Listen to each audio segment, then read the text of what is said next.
इस तरीके का डायग्राम दिखाई दे रहा है आपको। एक्टिव ट्रांसपोर्ट में क्या हो रहा है, एनर्जी फ्रॉम एटीपी, यहाँ पे देखो, movement of molecule across a semi permeable membrane against a concentration gradient with the protein. ठीक है, विद द प्रोटीन, अब मतलब प्रोटीन के थ्रू ये इसका मूवमेंट होगा। अब एक्टिव ट्रांसपोर्ट इसमें क्या लिखा है, it occurs with the help of ATP adenosine triphosphate और involve energy. The concentration of sodium ion and potassium ion in the cell is maintained through a active transport। तो basically यहाँ पर अगर आप ध्यान से देखोगे, इसको वापस लाने के लिए उसमें से ओके करना पड़ेगा। ओके, सो अगर आप यहाँ पे अगर आप ध्यान से देखोगे तो यहाँ क्या हो रहा है, यहाँ एटीपी की आपको ज़रूरत पड़ने वाली है एनर्जी की। एक्टिव का मतलब क्या होता है, we require energy from the outside, हमें बाहर से एनर्जी की ज़रूरत पड़ती है। आया समझ में? तो यहाँ क्या होता है, ये पूरी सेल मेम्ब्रेन है, ये वाली ये मेम्ब्रेन है, इस मेम्ब्रेन के बीच में प्रोटीन है। यहाँ पर मैंने बताया था लास्ट क्लास में, यहाँ प्रोटीन होता है, कार्बोहाइड्रेट होता है, फिर मैंने ये भी बोला था कोलेस्ट्रॉल भी होता है। तो प्रोटीन के थ्रू मैंने बोला था वो पास हो जाते हैं ऐसे। तो यहाँ से कुछ मटेरियल पास होंगे, ठीक है, with the help of ATP. किसके थ्रू पास होंगे, एटीपी के थ्रू। मतलब यहाँ एनर्जी की रिक्वायरमेंट होगी, एनर्जी यूज करके ये यहाँ से पास होता है ऐसे। आया, नीचे आ गया। अब मान लो होता क्या है, जैसे बाहर की तरफ मैंने आपको बोला भी था कि आ, हमने ये पढ़ा था ना डिफ्यूजन एंड ऑस्मोसिस। तो मैंने बोला था कि सॉल्यूट की कॉन्सेंट्रेशन, अगर सॉल्ट बाहर ज़्यादा है, मैंने बोला था ना सॉल्ट बाहर की तरफ ज़्यादा है, इस कंडीशन में हमने देखा भी था। अगर सॉल्ट यहाँ ज़्यादा है तो ये सारा पानी इधर की तरफ मूव करेगा। आया समझ में? वैसे ही सॉल्ट की कॉन्सेंट्रेशन को मेंटेन करने के लिए या फिर सेमी परमिएबल मेम्ब्रेन से क्रॉस करवाने के लिए हमें ज़रूरत पड़ती है अब एनर्जी की, तो वो आ जाता है एक्टिव ट्रांसपोर्ट में। ठीक है, अभी सॉल्ट का मतलब क्या, सॉल्ट में आ जाता है क्या क्या, Na सोडियम आयन, कौन से आयन आएंगे, सोडियम या पोटेशियम। किसका ट्रांसपोर्ट होता है सॉल्ट में, सोडियम और पोटेशियम। ये दो सॉल्ट ट्रांसपोर्ट होते हैं थ्रू दिस कैरियर। इस कैरियर के थ्रू, इस प्रोटीन जो कैरियर है उसके थ्रू ये ट्रांसपोर्ट होते हैं by using energy. Energy use करके ये पास आउट होंगे इसके थ्रू। देख रहे हो आप डायग्राम, अभी देखा आपने कैसे पास हो रहे थे। तो यहाँ बीच में गैप होता है, वहां से ये इधर आते हैं। अभी ये क्या चीज़ है, ये डॉट डॉट डॉट क्या है, ये है सॉल्ट, ये सॉल्ट है सारे, ये डॉट। ठीक है, सो यहाँ से आएंगे। अब ये वाला कौन सा हिस्सा है, इसके बाहर वाला हिस्सा है, ये सेल मेम्ब्रेन के बाहर वाला है ना, ये outside of the cell membrane है, ये इनसाइड द सेल मेम्ब्रेन। अब मान लो सॉल्ट बाहर की तरफ ज़्यादा है और हमें अंदर चाहिए सॉल्ट एक्स्ट्रा, तो हम क्या करेंगे उस टाइम पे, उस टाइम पे एक्टिव ट्रांसपोर्ट होगा, वी रिक्वायर एनर्जी, हमें एनर्जी की ज़रूरत पड़ेगी ताकि वो सॉल्ट इसके अंदर आ जाए। आया समझ में? यहाँ क्या लिखा हुआ है, समझ में आया? Movement of molecule across a semi permeable membrane, उस मेम्ब्रेन के थ्रू वो मॉलिक्यूल एंटर करेंगे against a concentration gradient with protein. Okay, and it require energy, इसमें एनर्जी की रिक्वायरमेंट होती है। तो ये अगेंस्ट किसके काम करता, किसके अगेंस्ट काम करता है, कॉन्सेंट्रेशन ग्रेडियंट के अगेंस्ट। अपने आप नहीं होता, इट रिक्वायर एनर्जी। अभी सपोज ये बेंच आपको उठानी है, अपने आप उठ जाएगी ऐसे? हाँ नहीं ना, इसके लिए क्या किसकी ज़रूरत पड़ेगी, ये आपको फोर्स की ज़रूरत पड़ने वाली, इसको उठाना पड़ेगा ऐसे। आया समझ में? सो कॉन्सेंट्रेशन ग्रेडियंट के अपोजिट वर्क। अब आपके दिमाग में ये क्वेश्चन ज़रूर आ रहा होगा, सर कॉन्सेंट्रेशन ग्रेडियंट क्या होता है, ये तो दिमाग में आपके क्वेश्चन आ रहा होगा। तो कॉन्सेंट्रेशन ग्रेडियंट का मतलब होता है, ये तो यहाँ पे क्लियरली लिखा है, the concentration of sodium ion and potassium ion which is maintained outside and inside of the cell membrane। मतलब जो पोटेशियम और सोडियम आयन की कॉन्सेंट्रेशन होती है outside of the cell and inside the cell, उसको हम बोलते हैं कॉन्सेंट्रेशन ग्रेडियंट। आया समझ में? The concentration of sodium and potassium ion, दिख रहे हैं ये डॉट, ये कॉन्सेंट्रेशन ग्रेडियंट है।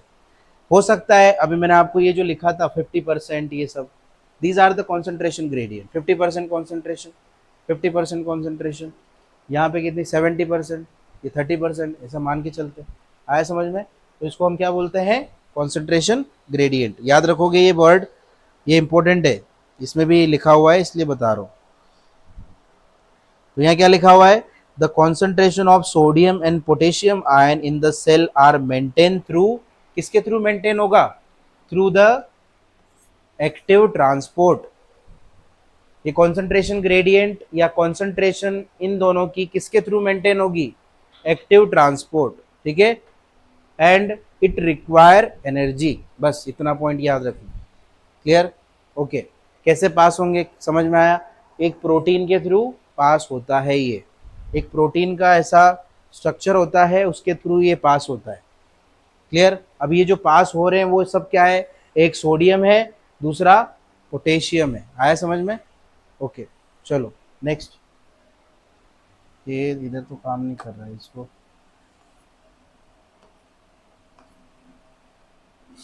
हाँ ओके, आगे बढ़ते हैं। नेक्स्ट है फेसिलेटेड ट्रांसपोर्ट और it is also known as diffusion. अब एक बात बताओ, ये सेमी परमिएबल मेम्ब्रेन है, तो इसको क्या बोलेंगे? इसको क्या बोलेंगे? ऑस्मोसिस। क्या बोलेंगे इसको? Because it is the transport is done in presence of semi permeable membrane, इसके प्रेजेंस में हो रहा है, इसका मतलब इसको क्या बोलेंगे? ऑस्मोसिस। बस ये जो फेसिलेटेड ट्रांसपोर्ट होता है उसको हम बोलते हैं क्या? Diffusion. It require semi permeable membrane. आपसे पूछ रहा हूँ, is it require semi permeable membrane in the facilitated transport? जरूरत पड़ेगी? अरे नहीं, डिफ्यूजन में सेमी परमिएबल मेम्ब्रेन नहीं होती, अगर आपने पढ़ा होगा तो। क्या लिखा हुआ है? Movement of molecule both are same, ये और ये दोनों सेम है, दोनों क्या है? सेम है। पैसिव ट्रांसपोर्ट लिखा तो भी वही रहेगा, फैसिलिटेटेड डिफ्यूजन रहा या फैसिलिटेटेड ट्रांसपोर्ट रहा तो भी वही रहेगा। यहाँ मूवमेंट होता है but it does not required energy, इसको एनर्जी की ज़रूरत नहीं पड़ती है। जैसे अभी यहाँ ये प्रोसेस अपने आप होता है, लेकिन अगर आपको ये प्रोसेस करनी है तो इट रिक्वायर एनर्जी। आया समझ में? ये क्लियर हो रहा है आपको? ये जो पैसिव ट्रांसपोर्ट है ये अपने आप होता है। क्लियर है? A particle in an area of high concentration diffuses through a protein, मतलब जहाँ कॉन्सेंट्रेशन ज़्यादा होगी, अभी जैसे मान लो आपको सेल के अंदर सोडियम आयन बढ़ाने हैं तो क्या करना पड़ेगा? अगर सोडियम आयन आपको या पोटेशियम आयन इंक्रीज करने हैं सेल के अंदर तो सेलाइन चढ़ाना पड़ेगा, सेलाइन चढ़ा के ही कर सकते हो आप। तो बेसिकली यहाँ पर अगर आपको सेलाइन आप चढ़ा रहे हो तो आप बाहर से एनर्जी लगा के कर रहे हो ना, सब कुछ अपनी तरफ से कर रहे हो सब कुछ, या अपने आप वो सॉल्ट आ रहा है आपकी बॉडी में? नहीं आ रहा है ना। सो ऐसे केसेस में क्या कर रहे हैं हम? बाहर से सॉल्ट अंदर की तरफ लेके जा रहे हैं, लेकिन क्या हो रहा है, अगर अगर सेल के अंदर सॉल्ट ऑलरेडी एक्स्ट्रा है, यहाँ पर पैसिव ट्रांसपोर्ट की बात कर रहा हूँ, एक्टिव हो गया ना अपना, यहाँ ऑलरेडी सॉल्ट एक्स्ट्रा है सेल के अंदर, तो वो सॉल्ट क्या करेगा? वो अपने आप सेल से बाहर निकाल देगा। आया समझ में? अगर उसको ज़्यादा रिक्वायरमेंट नहीं है तो उस सॉल्ट को क्या करेगा? वो अपने आप किससे बाहर निकाल देगा? सेल से रिमूव कर देगा बाय द पैसिव ट्रांसपोर्ट। अब वो सेल से जब रिमूव करता है तो यूरिनेशन या एक्सक्रिएशन प्रोसेस के थ्रू वो एक्सेसिव सॉल्ट जो हमारी बॉडी में जमा होता है वो बाहर आ जाता है। अब सॉल्ट को बाहर निकलने के तरीके एक्सक्रिएशन प्रोसेस के थ्रू या फिर स्वेट जब बाहर आता है तब भी सॉल्ट निकलता है बॉडी से। कभी स्वेटिंग हुई है चेहरे पे? कभी गलती से मुंह के इधर चला गया वो? टेस्ट कैसा लगता है? वैसे पूछना नहीं चाहिए पर टेस्ट तो कभी पता चला होगा कि क्या। टेस्ट नहीं, मैं मुंह के इधर गलती से चला गया, ये क्या क्या आ गया? सॉल्टी लगता है कि नहीं लगता है? उसमें कोई शर्माने वाली बात नहीं है, मैं आपको एक्चुअली सिर्फ ये बता रहा हूँ कि वो सॉल्टी क्यों लग रहा है, क्योंकि आपकी बॉडी से एक्सक्रीट हो रहा है ना, वो निकल रहा है बाहर। क्या इतना रोना है कि मुंह तक आ गया? अरे बाप! हाँ, तो वो इनडायरेक्टली बात वही है कि हम एक्सक्रीट करते हैं यूरिनेशन के थ्रू, आंखों के थ्रू और स्वेट के थ्रू। मतलब पसीना जब आता है तो करते हैं। ओके, तो आंखों का जो पानी है वो उसमें भी वो टीयर्स, मतलब ऑब्वियस बॉडी से ही निकल रहे, तो हमारे इस टीयर्स में भी ये रहते हैं सॉल्ट। आया समझ में? रोना अच्छा होता है पर लिमिट में रोना अच्छा होता है। आंखें साफ होती है उससे, मतलब जो कुछ क्लियर जो अनवांटेड सॉल्ट होते हैं वो सब निकल जाते हैं। पर ऐसा नहीं कि रोते बैठो फिर। ठीक है। सो आपको समझ में आया? एक्सेसिव सॉल्ट होगा तो मेम्ब्रेन के थ्रू बाहर आ जाएगा विदाउट एनी एनर्जी, बिना किसी एनर्जी के अपने आप बाहर आ जाता है। एनर्जी के मतलब जैसे कि एक्सक्रीट होगा सॉल्ट तो बिना किसी एनर्जी के होगा, तो उसको बोलेंगे हम पैसिव ट्रांसपोर्ट। जब बॉडी अपने आप सॉल्ट को बाहर निकालती है तो उसको पैसिव ट्रांसपोर्ट बोलते हैं।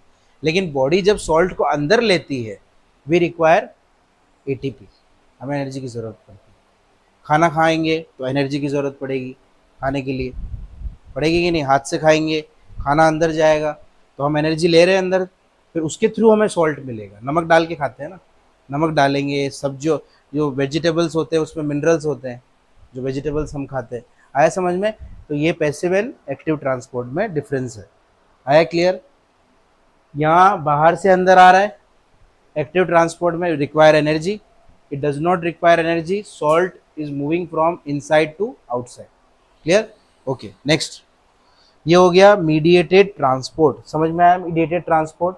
इसमें एक बात याद रखना, यहाँ पर कॉन्सेंट्रेशन ग्रेडियंट, मतलब concentration of sodium and potassium ion कम ज़्यादा होती रहती है। कभी सेल में बढ़ जाती है, कभी सेल के बाहर बढ़ जाती है। आया समझ में? ओके, नेक्स्ट है एंडोसाइटोसिस। अब एंडोसाइटोसिस का मतलब होता है, एंडो का मतलब बताया था आपने आपको,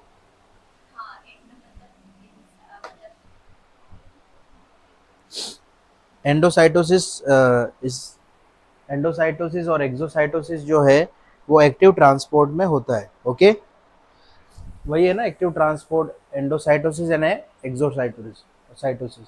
ओके, अभी इसमें आपको देख के क्या समझ में आ रहा है? एक्सोसाइटोसिस का मतलब क्या है? The secretion of molecule outside the cell via vesicle fusing to a membrane. अब वेसिकल, वेसिकल दिख रहा है आपको? वेसिकल मतलब ये, ओके, इसको वेसिकल बोलते हैं। अ, एक बार इसको समझ लेते हैं। यहाँ पर देखो, आपको एक डायग्राम तो आपको सामने दिखाई दे रहे हैं, यहाँ वेसिकल फॉर्म हो रहा है। ओके, इसको वेसिकल बोलते हैं। और बाकी इसमें प्रोटीन और बाकी ये साइटोप्लाज्म है, इस प्रोटीन के थ्रू वो बाहर जाता है, जैसे कि मैंने अभी आपको बताया था।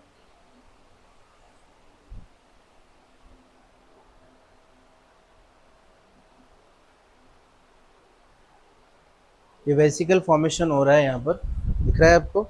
ओके, अभी हम डायग्राम ले रहे हैं, साथ साथ में ये मॉडल भी चेक करेंगे। तो ये यहाँ टच नहीं हो रहा ना? हाँ, सेम ऐसा ही दिख रहा है आपको वो model?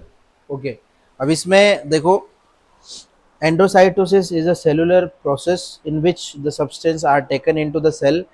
In this process a small region of the cell surrounded the material to be internalized, internalized and then fold inward। internalized होता है एंड फोल्ड हो जाता है ऐसा। ये सेल मेम्ब्रेन है, अंदर की तरफ जाएगा एंड देन फोल्ड हो जाएगा। देखा आपने अभी ये जाके ऐसे फोल्ड हुआ ना, ऐसा पहले सीधा था, फिर जैसे ही ये कौन सा बता रहा हूँ मैं, एंडोसाइटोसिस ना? हाँ, जैसे ही जाएगा ये फोल्ड हो जाएगा अंदर की तरफ। ओके, और फोल्ड होके फिर बाद में यही पार्ट क्या हो जाता है? It forms a vesicle, vesicle form कर लेता है। ओके, उसके बाद क्या रहता है? फोल्ड इनवर्ड, अंदर की तरफ फोल्ड होता है। आया समझ में? यहाँ ध्यान से समझना, हम बात कर रहे हैं ये सारे सेल यहाँ पर अंदर की तरफ ये जो सॉल्ट है ये अंदर की तरफ आ गए और फिर फोल्ड होके वेसिकल फॉर्म हो गया और अंदर चला गया। ओके, सेल के मेम्ब्रेन के अंदर। ओके, नेक्स्ट देखो, the membrane pinches off to form a vesicle inside the cell. क्या यहाँ पर वेसिकल फॉर्म हो रहा है? यहाँ पर लिखा है vesicle is forming inside the cell. हाँ, हो रहा है क्या? Vesicle is forming inside the cell. Okay, हाँ, आगे देखते हैं। Enclosing the ingested material. अब वो जो वेसिकल है, it enclose the ingested material, क्या इसने एनक्लोज किया हुआ है, उस वेसिकल ने अंदर की तरफ पकड़ा हुआ है मटेरियल को।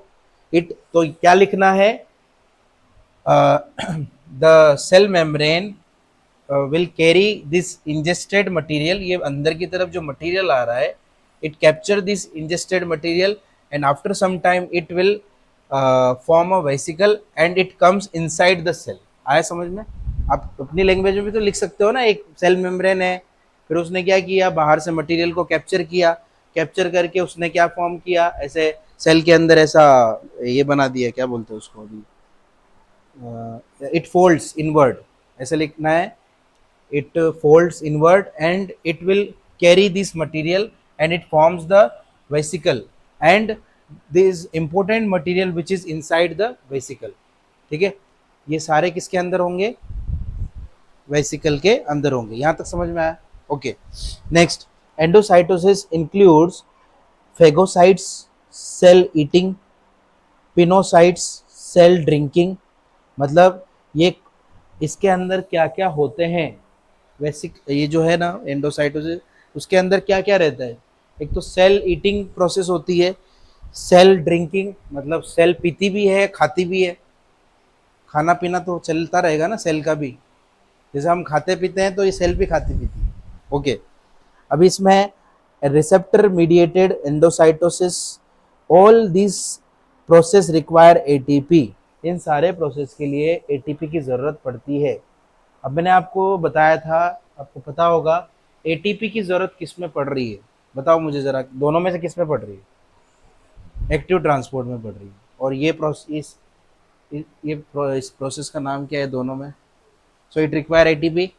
ओके, तो ये जब खाना पीना खाएगा, हम भी खाना पीना खाएंगे तो हाथ से खाएंगे, अपने आप नहीं आएगा। हाँ, अभी चपाती आएगी, आएगी नहीं आएगी ना, तो आपको हाथ से खाना पड़ेगा, मतलब आपको एनर्जी की रिक्वायरमेंट होगी। सेल को भी खाना खाना है, हम खाएंगे तो सेल खाएगा। आया समझ में? हम खाना खाएंगे तो सेल खाएगा, इनडायरेक्टली सेल अंदर कैसे लेगा, इस तरीके से लेगा, एंडोसाइटोसिस प्रोसेस के थ्रू, बट उसके लिए एटीपी की जरूरत पड़ने वाली। ओके, आगे देखते हैं। Therefore, endocytosis considered as a type of active transport। अब इसमें एग्जाम्पल्स ले सकते हैं हम। Example, amoeba obtain food by endocytosis and mainly through phagocytosis, मतलब it carry the food through a pseudopodia। Pseudopodia उसका पैर, पैर के जैसे दिखते हैं, उसके पैर होते हैं, तो वो क्या करता है, बाहर की तरफ निकालता है और उसको ऐसा अंदर ले लेता है, इसके जैसा एक सुडोपोडिया होता है अमीबा में। फॉल्स फुट दिखेंगे वो, सुडो का मतलब फॉल्स एंड पोडिया का मतलब पैर, फुट। तो वो क्या करता है, उसके फॉल्स पैर होते हैं, मतलब फुट होते हैं, ऐसा लगेगा कि उसके पैर है वो, लेकिन वो क्या करता है, खाना खाने को अंदर लेने के लिए वो अपने पैरों जैसे स्ट्रक्चर बनाता है और खाना पूरा अंदर ले लेता है। आया समझ में? जैसे इसने लिया अंदर की तरफ, पैर नहीं होते, पैर से पैर जैसे दिखते हैं अमीबा। अमीबा की स्ट्रक्चर देखना आप, आपने देखा है 8th में, तो अमीबा ऐसा टेढ़ा मेढ़ा ऐसा ऐसा ऐसा ऐसा रहता है, देखा है आपने? ऐसा ही कुछ होता है ना। और जैसे उसको कुछ खाना वाना कैप्चर करना होता है तो यहाँ से एक्स्ट्रा उसका स्ट्रक्चर बढ़ जाता है इस तरफ से, तो वो खाना अंदर लेके फिर अंदर ले लेगा, ये यहाँ से वो कैप्चर करेगा इसके जैसा और फिर वो उसको अंदर की तरफ ले लेता है। ये हिस्से को फिर सुडोपोडिया बोलते हैं। हमको लगता है वो पैर है, फॉल्स फॉल्स फुट, मतलब अगर इस हिस्से के अलावा अगर यहाँ कुछ आ गया एक्स्ट्रा ऐसा, तो हम तो बोलेंगे ना उसके पैर है वो, लेकिन वो पैर नहीं होते, वो फूड को अंदर लेने के लिए ऐसा करता है। तो वो हाँ, सुडोपोडिया, पी साइलेंट होता है, सुडोपोडिया। ठीक है, सुडो का मतलब false, foot, podia, pseudopodia. Okay, अब बेसिकली ये जो अमीबा है ये भी क्या करता है, ये करता है एंडोसाइटोसिस, मतलब ये फूड को अंदर कैप्चर करता है इसी तरीके से, ये ऐसे करता है। अमीबा खाना इस तरीके से खाता है। ठीक है, आगे। तो उसको हम इस प्रोसेस को फेगोसाइटोसिस भी बोल सकते हैं, because it will intake the food, it will intake the food. Phago का मतलब होता है फेगोसाइटोसिस प्रोसेस का मतलब होता है सेल ईटिंग। जब सेल खाना खाता है तो उस प्रोसेस को बोलते हैं फेगोसाइटोसिस। क्या बोलते हैं? फेगोसाइटोसिस। इसको बोलते हैं सेल ईटिंग। हाँ, याद रखना, सेल जब खाना खाएगा तो फेगोसाइटोसिस बोलेंगे, और सेल जब बैठ के पिएगा तो उसको बोलेंगे पिनोसाइटोसिस। पीता भी है, तो पिएगा तो पीनो, पी रहा है वो। आया समझ में? पीनो, पीना मतलब समझते हो? तो पिनोसाइटोसिस, फेगोसाइटोसिस। खाएगा तो फेगो, और पिएगा तो पिनो। तो अमीबा क्या करता है? फेगोसाइटोसिस, वो खाता है, पीता नहीं है वो। अच्छा बच्चा है वो।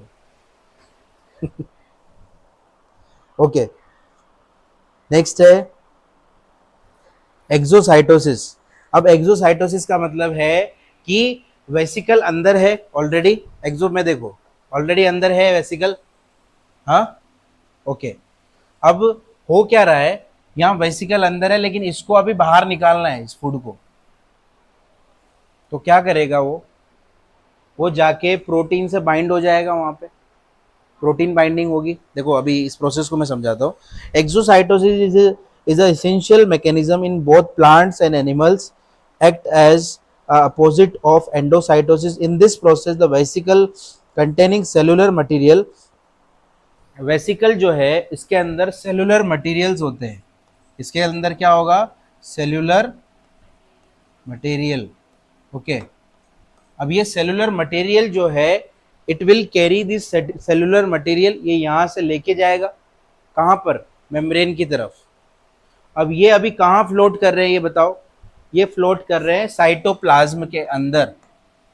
आया समझ में? तो ये फ्लोट करते करते करते करते जाएगा मेम्ब्रेन के पास। ओके, आगे क्या होगा देखो, move towards the cell membrane. गया ये सेल मेम्ब्रेन के पास, वो देखो। ओके, आगे देखो क्या होगा, fuse with it and release their content outside the cell. Thus, exocytosis is the process in which the substances are transported from interior of the cell to the exterior of the external environment. The undigested waste material are expelled from the cell by exocytosis. मैंने बता दिया था, sweating या आंखों से आंसू आना, या यूरिनेशन या एक्सक्रिएशन प्रोसेस, जितने भी प्रोसेस होते हैं उसमें सेल क्या करता है? सारा का सारा बाहर निकाल देता है, उल्टी कर देता है। आया समझ में? सेल मतलब अगर ज़्यादा खा लिया तो उल्टी आती है ना, तो इसने अगर ज़्यादा खा लिया तो बचा हुआ फिर वो निकालेगा बाहर। तो इसमें क्या होगा, जो सेलुलर मटेरियल होगा वो चिपक जाएगा यहाँ पे जाके सेल मेम्ब्रेन के वहाँ पे, एंड देन जैसे वो इनवर्ड आया था, then it will open outward. पहले इनवर्ड हुआ था, अभी आउटवर्ड ओपन होगा। और जैसे ही ये खुलेगा, यहाँ से ओपनिंग क्रिएट होगी।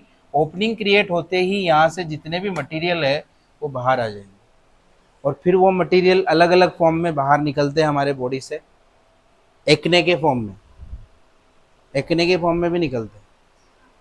ठीक है, एक्ने हो गया जिसमें टॉक्सिन्स वगैरह जितने भी होते हैं। तो ज़रूरी नहीं है कि सिर्फ ये स्वेट के फॉर्म में ही निकले या सॉल्ट के फॉर्म में, वो एक्ने बन जाते हैं। या मतलब डिपेंड करता है वो कैसे कैसे। अभी आप शुगर खा रहे हो तो एक्ने के फॉर्म में निकलेंगे, या आप मिल्क प्रोडक्ट खा रहे हो तो ज़्यादातर मिल्क प्रोडक्ट से एक्ने फॉर्म होते हैं। मतलब मिल्क में आ जाता है, दूध वगैरह इन सब से, डेयरी प्रोडक्ट मतलब। तो डेयरी प्रोडक्ट और बाकी जो चीज़ें होती है ऑयली चीज़ें, तो वो क्या होती है, अब जैसे सॉल्ट एक्सपेल होगा तो वाटर के साथ बाहर आ जाएगा, ऑयल एक्सपेल होगा तो पिंपल्स आएंगे। आया समझ में? तो अगर आप सपोज आप फॉर एग्जांपल आपने वो पिंपल को ये कर दिया, सपोज ये कर दी उसको, हाँ ये किया, तो और ज़्यादा बढ़ता है, कि बिकॉज उसका जो जितना भी जो ओपनिंग है वो तो कंटिन्यू चालू रहती है ना, फिर वहां से। हाँ, इसलिए वापस वापस बाहर आता है। या तो वो सेल डेड हो जाने चाहिए ये वाले, ये जो बाहर निकल रहे हो सेल डेड हो गए तो वो ठीक हो जाएगा, ऐसा। ठीक है, आया समझ में? तो expelling of the some unwanted material, ये वांटेड मटेरियल थे जो कि उसको रिक्वायर्ड थे, बट ये इसको रिक्वायर्ड नहीं है, तो उसको सारे के सारे मटेरियल को बाहर फेंक देगा, अलग अलग फॉर्म में मैंने बता दिया जैसे कि।